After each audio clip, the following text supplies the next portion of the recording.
começar a falar já. O Palmeiras vai ser campeão da Libertadores. É óbvio que o corintiano pode ficar bravo comigo, não tem problema nenhum. Quem paga meu salário é a Band. Eu tô aqui para comentar, não tô aqui para fazer média com ninguém, não. Porque é o seguinte, o que tá acontecendo com o Renato Gaúcho, a soberba do Flamengo, acha que só eles existem como time de futebol. Colocar lá uma falta de respeito lá na frente do Maracanã, o porco, que é o símbolo do Palmeiras, barrar o porco. E lá no Uruguai, uma vergonha ficar fazendo tudo isso. E mais, torcedor pedindo para que mande o Renato Gaúcho embora. Já aconteceu isso com o Rogério Ceni, que o ambiente era ruim, porque o Flamengo acha que vai ganhar tudo. O Flamengo acha que é melhor que o Real Madrid, é melhor que o Bayern de Munique, é melhor... O Flamengo acha que é melhor de tudo. Vocês estão numa soberba tão grande, e o Palmeiras quietinho. Não sabe quem vai jogar, não sabe se o Felipe Melo joga, mas vai jogar. O Abel Ferreira desapareceu da mídia. E aí eles toda hora, pá. E tá achando que vai jogar contra time pequeno. O Flamengo acha que vai jogar contra time pequeno. Vocês vão jogar contra a Sociedade Esportiva Palmeiras. Tem 10 títulos brasileiros, que foi o último campeão da Libertadores, que é campeão da Copa do Brasil, que o tal de Abel Ferreira sabe armar muito bem o time. Mas o Flamengo acha que vai jogar com o time, com o Ibis. Acho que vai jogar com... Vocês estão achando isso mesmo? E os jogadores do Flamengo, que absolutamente não... Em determinados momentos é uma perna danada dentro do campo. O Flamengo, nesse momento, está usando uma estratégia tão errada, mas tão errada, que isso reflete no vestiário do Palmeiras, isso reflete nos jogadores do Palmeiras. E é uma coisa tão nojenta, que eles continuam fazendo lá e tiram sarro dos torcedores que estão lá. Fizeram essa barbaridade aí. E o Renato Gaúcho, se não ganhar o jogo, já é mandado embora no avião. Já é mandado embora ou faz acordo para ficar no vestiário. O Palmeiras não. O Palmeiras a gente fica discutindo se vai jogar com 3 zagueiros, se vai jogar o Gustavo Scarpa, se vai jogar o Rafael Veiga, se vai jogar o Felipe Melo. Com o Palmeiras a gente discute o jogo. Com o Flamengo, a gente discute que eles já estão no Mundial, que eles já ganharam até o primeiro jogo e que eles vão disputar a final com o Chelsea. Eles já estão comprando as passagens para jogar contra o Chelsea. Então, nessa hora, o futebol é tão gostoso e é ruim para mim, porque eu vou ter uma encheção de saco para mim no meu condomínio, que por sinal eu tô com uma escopeta aí, hein? Tô avisando amanhã aí pra vocês do condomínio paulistano aí. Vou encher o saco na frente da minha casa. Vai ser diferente da outra final da Libertadores. Porque eu vou estar na minha casa. Tô avisando já pra todo mundo aí, pros palmeirenses que moram no meu condomínio paulistano aí. Vou encher o saco na frente da minha casa lá, o pau vai torar, hein? Entrou dentro da minha casa aqui. A minha casa é que você entrou aqui, meu irmão, você pode tomar facada. Porque a casa é minha. Já tô avisando já, mas é verdade isso aí, viu, Veloso? Porque não é justo o corintiano ir na sua casa, o flamenguista ir na sua casa. Isso é a falta de respeito com a minha família. E com a minha família, meu irmão, é a morte. Com a minha família é a morte, velho. Ainda mais com o meu filho, o que fizeram ano passado, esse ano com o meu filho de 3 anos, que hoje está com 4. Não vai fazer de novo. Não vai fazer. Porque se fizer, vai ter sangue. Se fizer, vai ter sangue. Já tô avisando já. Aqui, tá? E em relação ao Palmeiras, o que o Palmeiras vem quietinho, bonitinho, tranquilo, e é colocado como o grande azarão. E é clube grande. Da Libertadores e a terceira a conseguir um bicampeonato, 2 títulos em seguida. Paulo, tá de parabéns o Palmeiras, tá de parabéns a torcida, a diretoria e todo o elenco. Lembra daquela derrota para o São Paulo há 2 semanas? Mas tinha que colocar time titular e tudo mais. E o Paulo Calçade trouxe esse aspecto também como tendo sido fundamental para a conquista do Palmeiras, né, Pedro? O Palmeiras mais inteiro em alguns momentos, ou o Flamengo com mais problemas físicos no final, até porque foi um jogo de 120 minutos. Bem-vindo, Pedro. Obrigado, Paulo. Tudo bem? Um abraço a você, Léo, Calçade Jean, Montevidéu, Vitor Incado, fã de esporte, principalmente com a gente. Quando o Flamengo parece que ia gostar do jogo no segundo tempo, né? Aí o Palmeiras começa a mostrar a perna que ele tinha. as trocas que o Abel faz. Você toca muito na situação do Davidson, de fato é um herói improvável. Muita gente talvez insiste em pensar que é somente um gol pitoresco, somente um menino bem-humorado, somente um rapaz que gosta de dancinhas, ou um cara que estava ali na entrevista coletiva, quase que como comentarista na entrevista do Abel, né? O Abel respondia, ele pedia a palavra, mas foi muito mais que isso. E quando a gente fala da tal da competência, é disso. O Vitor já destrinchou muito bem o primeiro gol. O gol do Davidson não dá porque ele é engraçadinho, porque a bola resvala dele. Nasce porque, como ele diz, o Abel sempre fala, quando o adversário tocar a bola para trás, você pressiona. E o Abel tira esse coelho ali, essa cartola, essa carta na manga no início da prorrogação. Ele sofreu no final do jogo. A reta final do jogo foi de um pouco mais de sofrimento do Palmeiras. E qual é a opção dele? Independente se é o jogador A ou o jogador B. O Renato tinha melhores peças. O Abel tinha um entendimento melhor do que era preciso ser feito. Ele coloca o Davidson, afunda, dificulta a saída de bola, força o Flamengo a trocar mais passos atrás, atrasa essa saída que praticamente não existe e aperta. Na pressão tem o erro do Andrés, mas o erro é gerado a partir da pressão do Davidson. Sim. E o Davidson finaliza. Conta também com um pouquinho ali, mínimo de sorte, porque bate no Diego, poderia ir para fora, mas bate no Diego e vai para o gol, merecido, fruto do esforço dele. Então, acho que dá para mostrar um pouco. O Vitor falou muito de como o primeiro gol resume esse entendimento do que o Abel sabia que tinha que ser feito, e um segundo gol também. Ele teve uma carta na manga para tirar quando o jogo lhe parecia desfavorável. O Renato não. Então o Renato, que vem trabalhando na base ali, vamos dizer, entre aspas, da sorte, há algumas semanas, a gente fica até tranquilo para falar, porque esse time mesmo está aqui reunido no Linha hoje, a gente fala, ganhou, mas não é vitória. Ah, mas a tela de 80 e tantos %. É desempenho. Está jogando a temporada só por um jogo. Desempenho talvez não baixe. Tem estratégia. Resultado talvez não baixe, só tinha que ter estratégia. Estratégia ele não teve. Renato hoje foi menos treinador que o Abel, em que pese toda a reverência do Abel à figura do Renato Gaúcho, ele hoje foi menos treinador que o Abel. O Abel surpreendeu, o Renato não sabia o que fazer. Esperava muito mais uma genialidade de um Gabriel, de um Arrascaeta. Quando o Arrascaeta começou a se soltar ali da marcação do Danilo no segundo tempo, acha um passe para o Gabriel. E só o que se constrói. O Flamengo não tinha mecanismo, ele fala que é muito mais fácil destruir, mas ele está nesse discurso há muito tempo, contra o Cuiabá, contra o Atlético Paranaense, contra o Fluminense, hoje contra o Palmeiras, ele foi incapaz de construir um mecanismo. Quem constrói é o Arrascaeta, que busca um espaço, é um Gabriel que é feliz na finalização ali contra o Everton.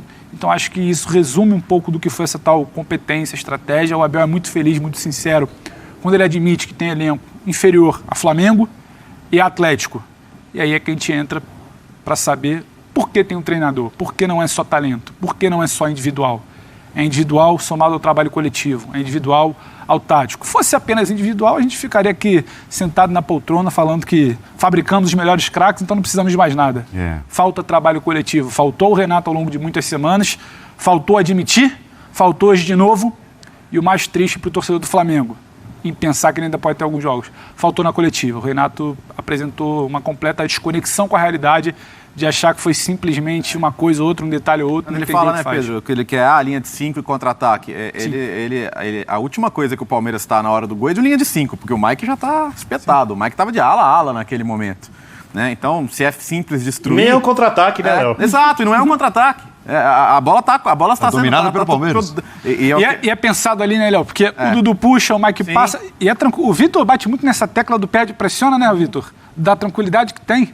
O Gustavo Gomes, ele recebe a bola, ele tem quase que um latifúndio, ele para, ajeita o corpo, olha, não tem um combate. Não tem que acompanhar, é uma sucessão ali. É o que se chama hoje de bola descoberta, né? Sim. Quer dizer, a bola que o cara tá com tempo para pensar no que fazer, tá com a visão do campo e vamos lembrar, o gol da classificação do Palmeiras para a final é uma bola esticada no corredor. Sai. Não leva. Tem um erro individual, mas o gol é uma bola esticada no corredor esquerdo ali, hoje no corredor direito. Mas não é uma situação em que o Flamengo tá ali em cima, perde a bola, o Palmeiras acelera e faz o gol no contra-ataque. E depois, meu amigo, é óbvio que você vai deixar a bola com o seu adversário, é óbvio que você vai marcar mais compacto. O que o Palmeiras fez em vantagem no placar era o óbvio. Enquanto teve perna para resistir, no primeiro tempo, principalmente, resistiu muito bem. No segundo, o Flamengo tem total mérito, cresceu. O Flamengo, em 15 minutos, tinha criado mais do que todo o primeiro tempo. O Flamengo só faltou... Talvez apontaria um pouquinho mais firme, porque foram 2 finalizações certas no jogo, né? O Arrascaeta na ótima defesa do Everton. Em 19. 19 no total, ao todo. 2 só certas. Um pouquinho mais de 10% de precisão em finalizações. Também é muito pouco, né?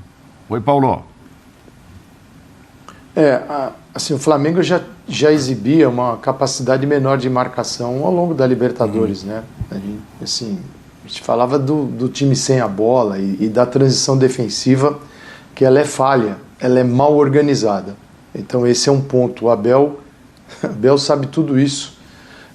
Do outro lado, assim, no campo, cara, assim, impressionava o cuidado de cada jogador, principalmente da linha de 5, né? Porque é uma linha posicionada, no meio de campo trabalha mais, né? Percorre distâncias, e quando ele faz a linha de 5, ele tá muito bem posicionado. Então você observava os 3 zagueiros, o Piquerez por dentro, o Luan e Gustavo Gomes, o Gomes no centro da defesa, o cuidado de encurtar as distâncias dos jogadores do Flamengo, não permitir que Gabigol tivesse muito espaço para sair em velocidade, Bruno Henrique também, iniciando mais aberto, depois mais fechado no segundo tempo, por dentro com o Gabigol, a atenção do meio de campo Arrascaeta, o Gustavo Scarpa, cara, fez um trabalho fenomenal, porque primeiro não é a dele, e ele queria jogar, e o Abel o manteve na equipe. Então o Scarpa, quando entra o Michael, ali era um momento delicado, porque ao contrário do Everton Ribeiro, que vinha sempre por dentro e passava a ser um problema dos volantes, e o Scarpa aí sim ficava de olho no Isla, estava tranquilo para ele.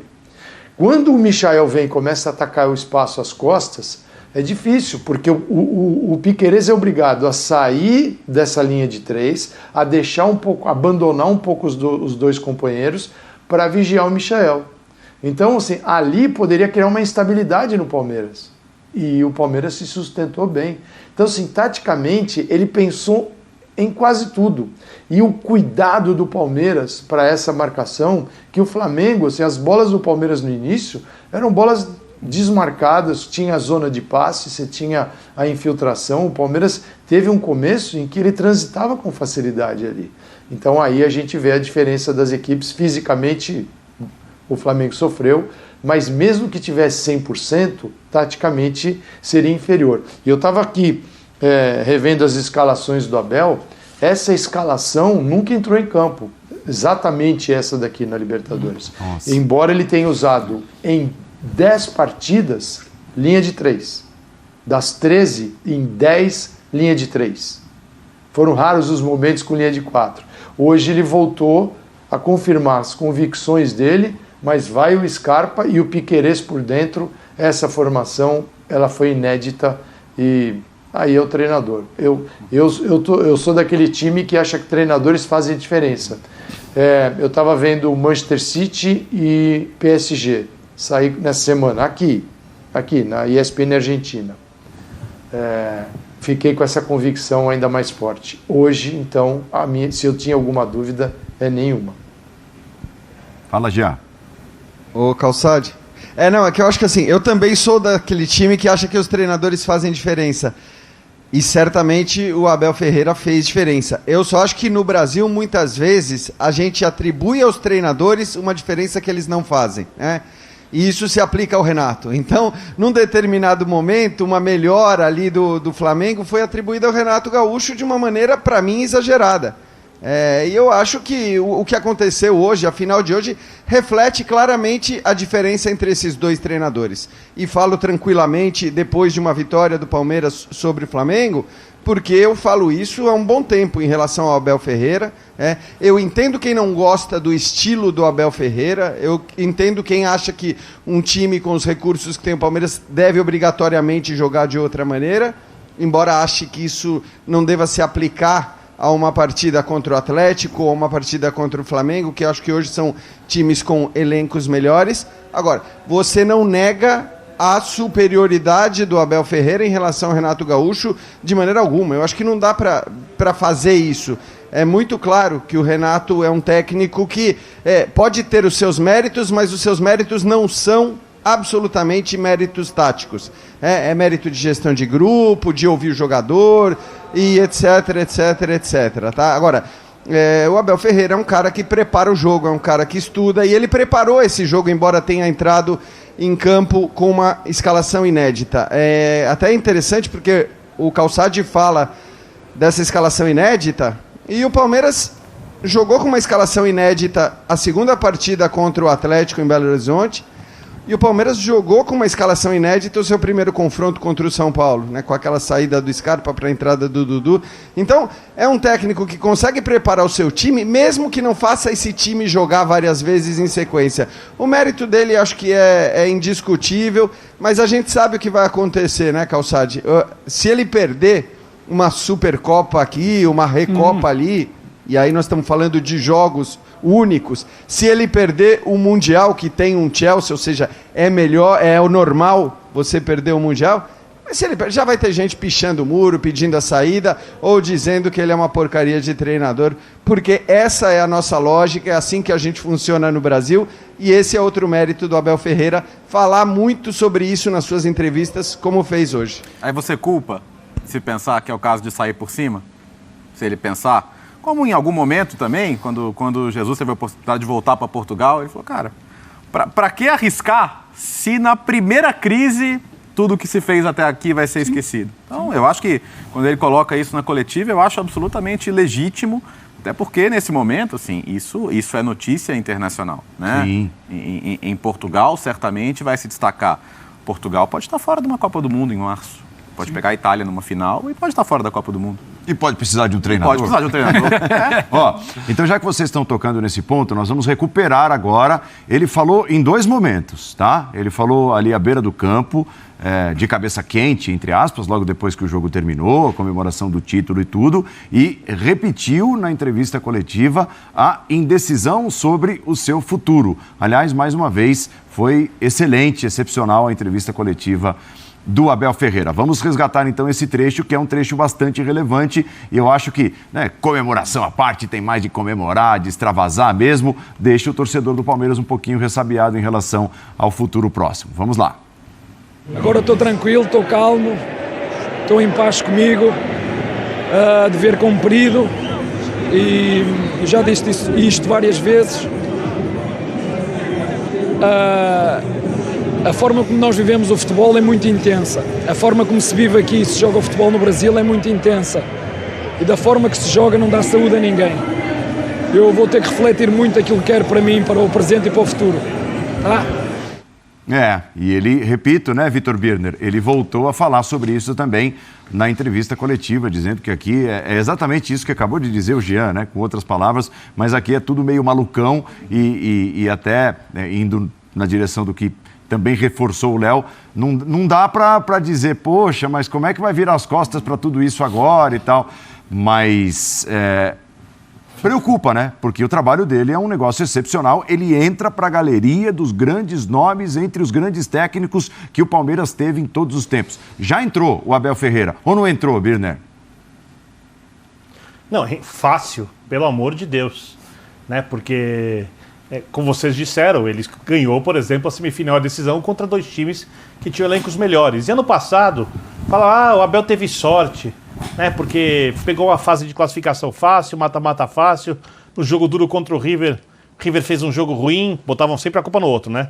Sempre ele tem muita sorte. Aí no Palestra Itália, no Allianz Parque, ele, por conta do VAR, num ou no outro lance, conseguiu se classificar.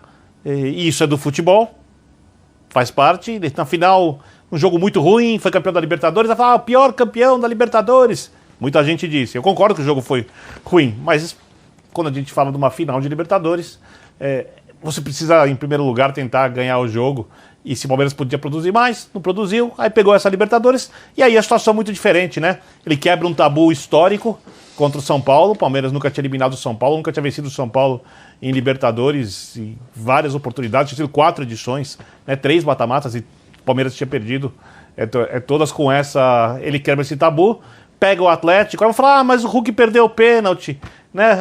Perdeu o gol lá, contava 1-0, podia, mas ele fez tudo que podia com essa equipe, né? Dentro do que o elenco dele possui. E hoje, contra o Flamengo, só se defende. Quer dizer, eu acho que as pessoas que criticam o Abel Ferreira, deveriam pedir para ele preencher o bilhete da Mega Sena delas, né? Porque haja sorte, né? Impressionante, um cara que muda escalações, que tem o elenco na mão, que é extremamente intenso. Por exemplo, o Renato é simpático, né? O Renato, quando chegou, tornou o ambiente mais leve, nós citamos isso, e é verdade. Você acha que o Renato tem o elenco mais na mão do que o Abel tem? Você acha que, por exemplo, os jogadores do Palmeiras ou do Flamengo aceitariam do Renato o nível de alterações que são feitas no Palmeiras? Sabe por quê? Porque tem treinador que ganha o jogador pela simpatia e tem outro que pode ser simpático, ético e técnico, né? Que toma decisões que fazem o jogador admirá-lo e confiar nessas decisões. Porque todo mundo queria ser campeão da Libertadores. O Luiz Adriano, de mal com a torcida nesse momento, e o Jorge, que também não vinham jogando bem, estavam pulando ali, faltando 5 minutos, do lado do banco, cantando como se fossem torcedores.